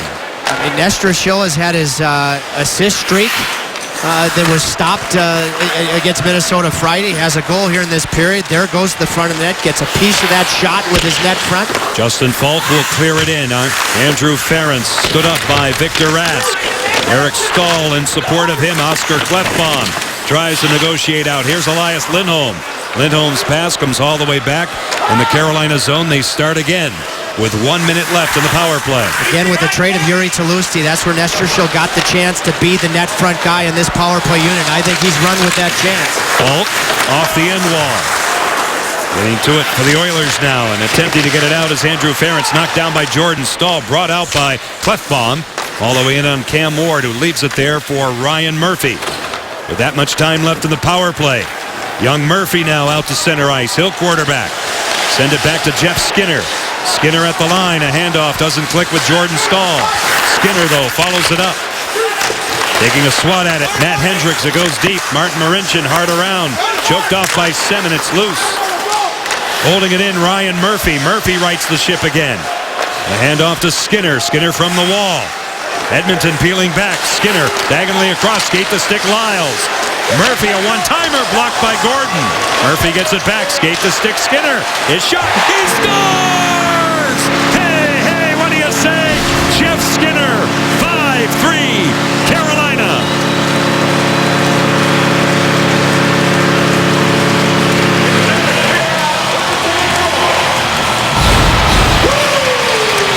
The net front presence of Nestrashil on one unit, Jordan Staal on the other. Watch the left side of your screen. Jeff Skinner, and watch how his positioning is just on the inner portion of these dots. Creates a better shooting angle. So when you can throw Jordan to take away the goalie's eyes on one unit, Nestrashil on the other, you have the release of Jeff Skinner, you're in business. Our game key of Eberle, and Skinner. Who's going to penetrate more? Skinner did, or Eberle did in the first period and change. Skinner's been able to do so since in this comeback. Jeff Skinner, his 17th goal this season, his third scored on the power play. Carolina now up by 2. They were down by 3. Rissanen with a shot swallowed by Richard Bachman will get a stoppage of play. 13:28 left to go in this third period. The Storm has hit Raleigh. Carolina 5, Edmonton 3. Well, it's obvious the Canes have scored more than 3 today. Go to papajohns.com tomorrow. Enter the promo code CANES3. Receive 50% off your menu-priced online order at participating restaurants. Better ingredients, better pizza. Papa John's. Watch the screen here from Jordan Stahl. And 5'10", Richard Bachman never sees it. Nestor Schill had done it on the previous unit. And John, when I take the emotion out of the fact that I played goal and I was small, that's why I like size. I prefer it in goal.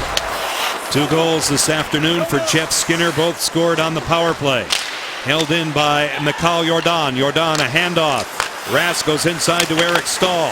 Stahl for Rask. Rask again, a power move, a chance. They score! Elias Lindholm! That's hockey, baby! Carolina up by 3.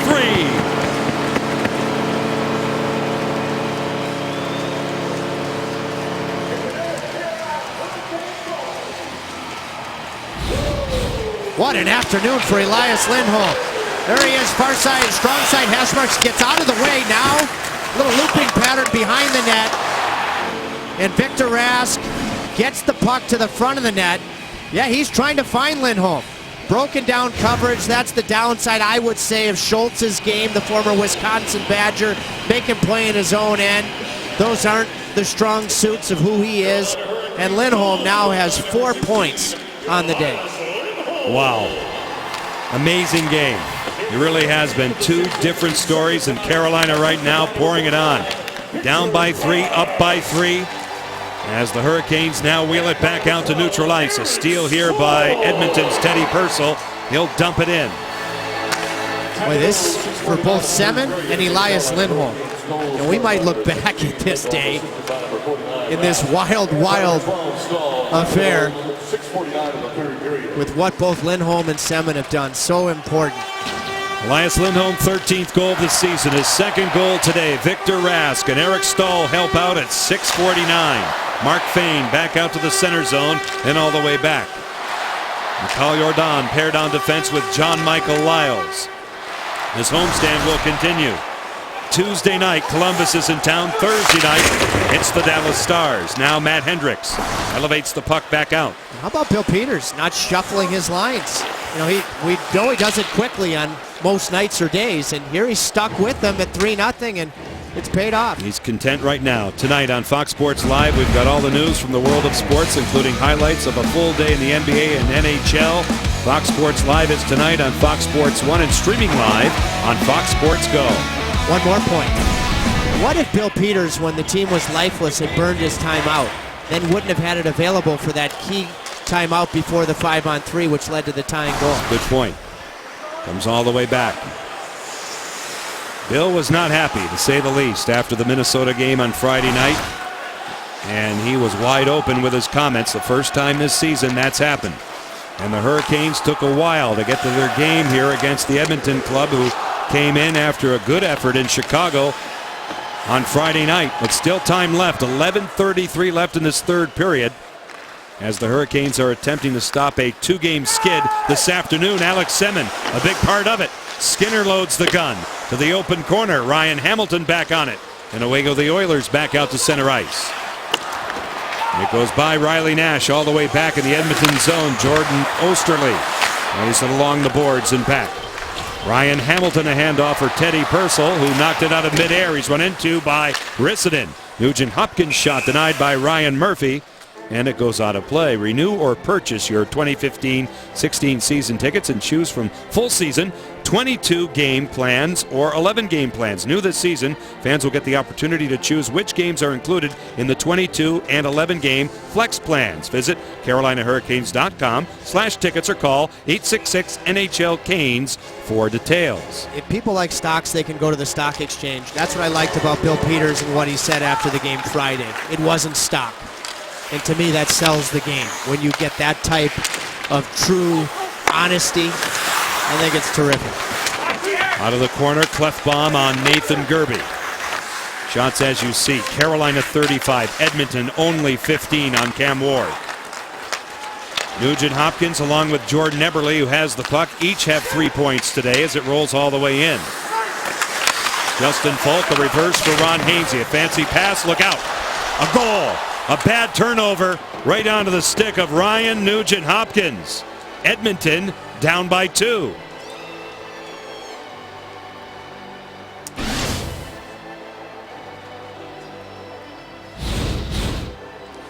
Well, watch Ron Hainsey, right side of your screen on the goal line. There are certain plays, where you go to the middle on a breakout, but you don't do it unless you're absolutely sure.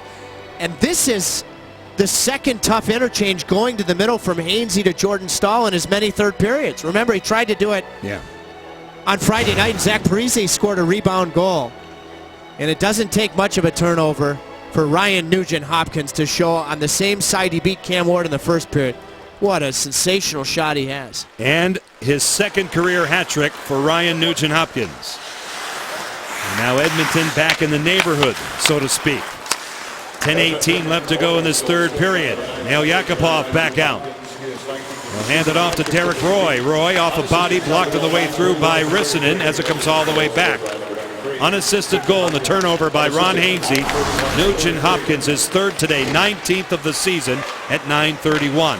We're not down at ice level, but on a play like that, communication between Ron and Jordan would be so important before you would consider making that play. Both players would have to know it's coming, and it looked like Jordan was surprised by it, quite frankly. Rasmus Rissanen now out of the corner. 9:40 left in this third period. And the way this game has gone, who knows from this point on. Rissanen now in control. Out to center ice, moved along by Eric Staal. Coming back on it here is Martin Marincin. A steal by Carolina's captain, Eric Staal. Will try and punch it ahead, negated by Nugent Hopkins. Loose along the boards again as they scrum. Knocked down here by Lyles. His shot goes astray. Looking for the tip was Elias Lindholm. As it kicks out here to Nugent Hopkins, and away he goes. Broken up by Justin Falk, and right back in. This game in some ways, slightly higher stakes back in June of 2006, but is similar to the game one, where Dwayne Rollison got hurt and Brindamore scored. Yeah. Ty Conklin, tough turnover.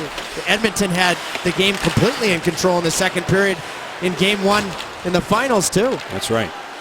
Now Nash will swing it across. Falk again with his head up. Nash is off at his side. Skinner. Jeff Skinner delays, looking for Nash. Broken up. Dumped out at the defense that time by Oscar Clefbaum. Away go Edmonton.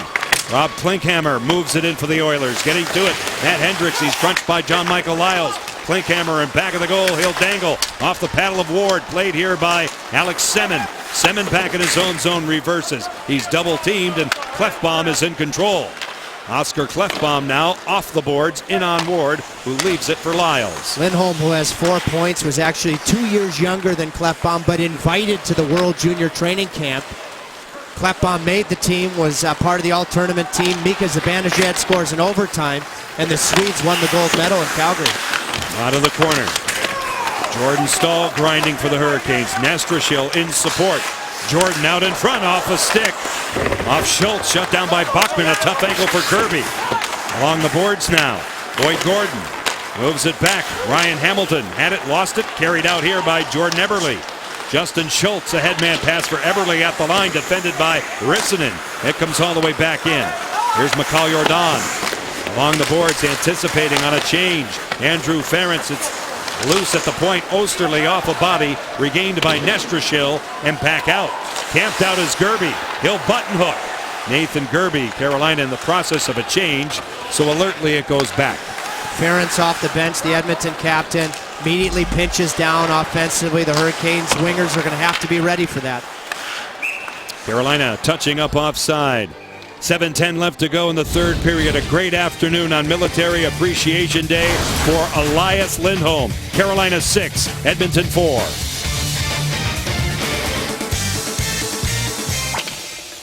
Back in the third. It's 6-4 Carolina. I'm with John Michael Lyles' brother, Lieutenant Joe Lyles. This is a special day, Military Appreciation Day, and you are a member of the Navy. It's your final game you're going to see your brother play before you get restationed to Hawaii. So just how special is this day, and what do you take away from an event like this? You know, it just kind of worked out that that it happened to be Military Appreciation Day. One of the last times I'm able to get a chance to see him play, so kind of nice to be able to be here with all the members of the Armed Forces. So. Your entire family couldn't have worked out more perfect. Your brother, you both are so accomplished, but your brother just played in his 700th NHL game. What do you think about when you hear that number? It is truly impressive. I think if you ask anybody in NHL now, they would be happy to play 700 games. So he's truly accomplished a lot, and I'm definitely proud of him. I know we are in our family, and I think he's proud of what he's been able to accomplish. So. Proud of him. We're so proud of you. Thank you so much for your service. Thank you very much. Guys, back to you. Well said, Chantel, no doubt about it. And many would be proud to play just one game in the National Hockey League. Cam Ward out to play it. To the corner it goes, and very proud, as you said, of his service and his dedication to this great country. On a wonderful day here in Raleigh, Mark Fane looking for a tip. It sails wide. 6:22 left in this third period. The Hurricanes with a 2-goal lead, and a wild one.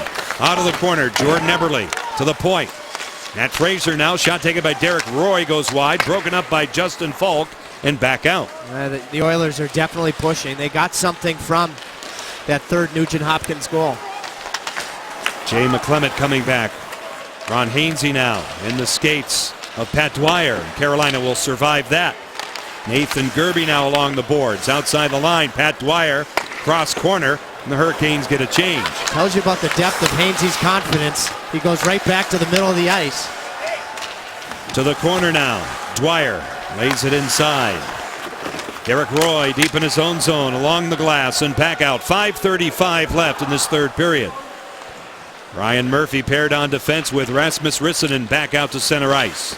Negated by the Oilers, they steer it right back in. I would consider Ron Hainsey one of the more confident people that I've ever met. Oh, yes. Which is very, very important in a sport where it can be humbling at times to have that inner self-belief. Jordan Osterley coming back in the zone. Right on the tape and out. In control, moved along by Hendricks. Moving in here, Ryan Hamilton, defended by Mikhail Jordan from the corner. Hendricks for Edmonton in support. Boyd Gordon. They battle in the corner. Lyles there for the Hurricanes. Under 5 minutes left in this third period. Out of that pile up. Back it goes to the point. Clefbaum this way. Justin Schultz, his shot sails high, and it goes out of play. 4:48 left to go in this third period. A special day for the Lyles family as we go down the stretch. Here in the capital city, it has been a tremendous day for Elias Lindholm. First 4-point game, and you know, the vast majority has come with his creativity and his composure on the power play. And John, before game one, remember I drove ex-Hurricane Doug Wade back to the Islanders Hotel. Doug, part of the coaching staff with Jack Capuano, and he had done some pre-scout work on the Canes power play. And he said, no doubt about it, the most dangerous guy on that power play is Elias Lindholm, because he can react to any situation and make the right play. Jordan Staal moves in. Hurricanes have dropped consecutive games against Chicago and Minnesota, looking to reverse that here today in their final meeting with the Edmonton Oilers, who have played well against Carolina over the years, especially here. Coming back now, Matt Fraser in control. 4:23 on the clock. Out of the reach of Jordan Eberle, fielded by Carolina's Ron Hainsey. Nathan Gerby in front of that penalty box now as they scrum. Hendricks, he dug it out. And coming back here is Justin Falk. They've got to get a goaltender, but I do think you look at Clefbaum, you look at Darnell Nurse down the road, that the Oilers do have some hope on their blue line. I think it's going to be important that they use the American Hockey League that has been in Oklahoma City, that will be in Bakersfield, California next year. How about the growth of that fine league in California? The California teams have got to be just delighted with that. Makes a lot of sense. Now Ryan Murphy coming all the way back. Rissanen turns it over. Controlled here by Teddy Purcell all the way across. Tough one to handle for Martin Marincin, but he gets it inside. Now Yakupov, Teddy Purcell. He'll come calling off Cam Ward, who denies. Centered off a body off Derek Roy. Roy to the outside. Ryan Murphy is on him. To the point. Martin Marincin looking for a tip, none available. Along the boards and back out. in control. Moved along by Rasmus Rissanen back out to center ice. Teddy Purcell for the Oilers now gets a pass from Derek Roy. Purcell hits a seam. Good back check by Riley Nash. Jordan Osterley got to it. Yakupov off the pad of Cam Ward. Carolina will survive. Jeff Skinner wheels it back. Skinner with 2 goals today. And when you look at our game key, which was who has more penetration, this guy Eberle or Skinner, it's been a tale of 2 different games. It was Jordan Eberle in the first half, and it's been Skinner getting to the front of the net in this comeback. Back of the goal that kicks out Eberle for Edmonton. The goal has been vacated by Richard Bachman. 6 skaters out, 2:40 on the clock. Out to center ice. They move all the way back. Ferentz, pressure, but good look. Patrick Dwyer is all over him. Jay McClement moves in aggressively loose. Dwyer getting a stick to it was Nugent Hopkins. Otherwise, Carolina seals it. Now McClement in control, drops it off, intended for Brad Malone. From the corner, moving out Eberle. Jordan Eberle, shielded by Dwyer. The center zone. Nugent Hopkins gave it away. Flung out here by McCall Jordan. Picked off by Teddy Purcell. Purcell at the line. Edmonton's onside. Carolina restarts. 2:03 left. Unselfish play by Brad Malone there. Didn't want to ice the puck and be selfish, go for the empty netter. And we mentioned the Hurricanes can go 15-5. 15-5 with him in the lineup. 0-4 with him out of the lineup since January 2nd. Alex Semin. This, I would say, what does he do with it? We'll wait and see. But this has been his signature game as a Carolina Hurricane. Took a penalty in the second period, probably one he didn't deserve.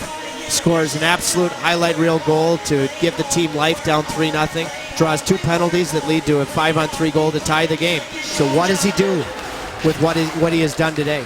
Bachman is back in. What does he do? He goes to the bench.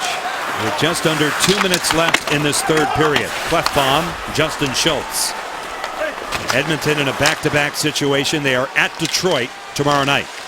Then they go to Pittsburgh. Now getting to it is Justin Falk. Back out. Lindholm is camped out looking for maybe a 5-point day. Over the line now. Yakupov defended. Broken up by Hainsey. Held in by Schultz. 90 seconds left. It pinballs into Teddy Purcell. Purcell in control. Side of the goal, Hendricks. Derek Roy had it, lost it. Broken up by Eric Stahl. He sets up Lindholm. Bullseye. Hat trick. 5 points. Elias Lindholm. Carolina in control.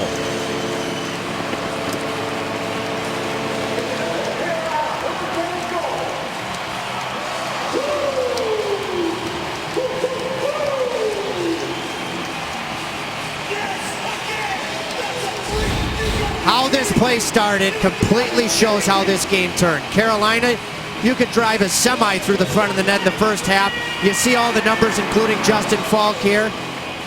So much better in that dimension than Eric Stahl, who had a tough penalty that led to the 3-0 goal in the second period, gets his 3rd assist, and Elias Lindholm, his 5th point here today. His most productive game of his young NHL career. It's very hard to keep count. Eric Stahl has 4 assists today. Oh, he's got 4. Yeah, it just keeps going and going. The calculators are out here on press row. 5 points for that guy, 4 points for the captain, and the list goes on as the Hurricanes have come all the way back in this one. It's been wild. And you look at it, we said when Edmonton was up 3-0, you can't win in this league without your best players. Well, Semin has to be one of your best players. We've talked about what he's done. Lindholm has to follow the lead of veteran guys. Eric with his 4 assists after he takes that goaltender interference penalty, which leads to an Edmonton power play goal, which leads to Edmonton being up 3-0, coming off of a stretch of tough games for the captain. So things have really turned, John, here in the second half of the game, individually and collectively. Canes will win their 25th game of the season, their 15th on home ice. This homestand will continue on Tuesday night. The Columbus Blue Jackets are here. It starts here with Hurricanes live at 6:30.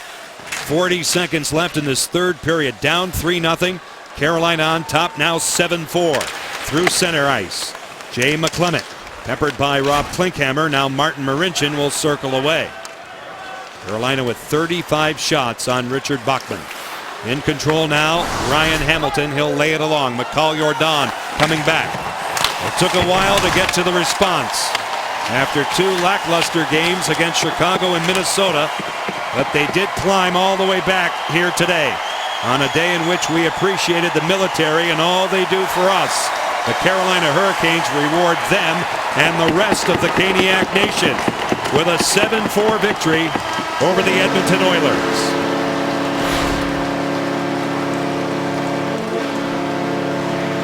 Elias Lindholm, part of the biggest offensive explosion this year. I think he showed in a nutshell just what a good power play player he's going to be for many, many years. And Alexander Semin, for me, even with Lindholm's 5 points, I'm sure in-house, we don't choose it, Lindholm's going to be the #1 star, and I can't argue it. But if I were picking, I would say Semin based on what he did in that second period. And you know, the 2 veteran guys who had tough first halves of the game, Semin and Eric Stahl, were a big part of the comeback.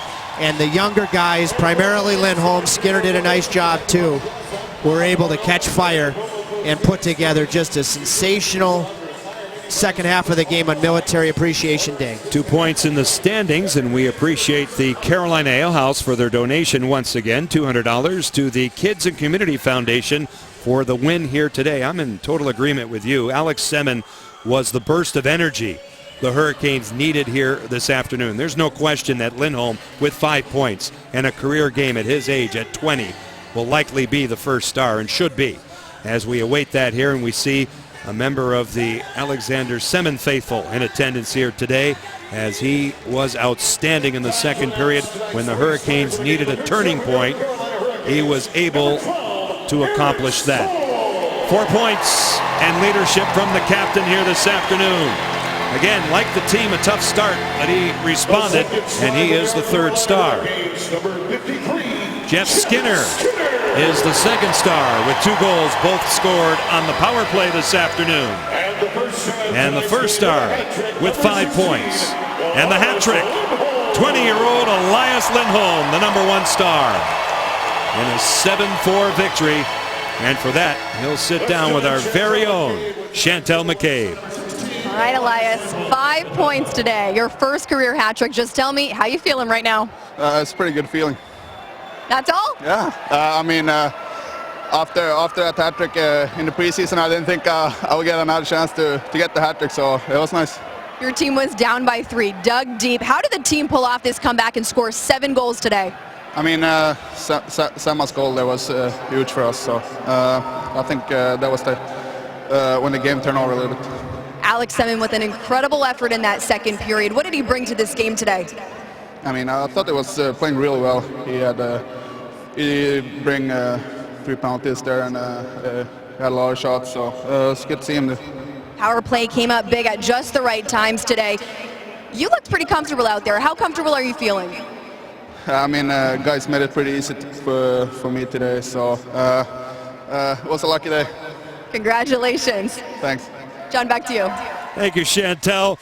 Congratulations to Elias Lindholm for a career day, on a day where we appreciate the military for all they do for this wonderful nation. It was a great day, and the Hurricanes responded in a big way in the second half. Down 3-0. They climb the mountain. They come all the way back. They defeat the Edmonton Oilers 7-4. Stay with us. Hurricanes Live, the post-game edition, comes your way next. Total post-game coverage from Raleigh. Final count 7-4 Carolina. Stick around.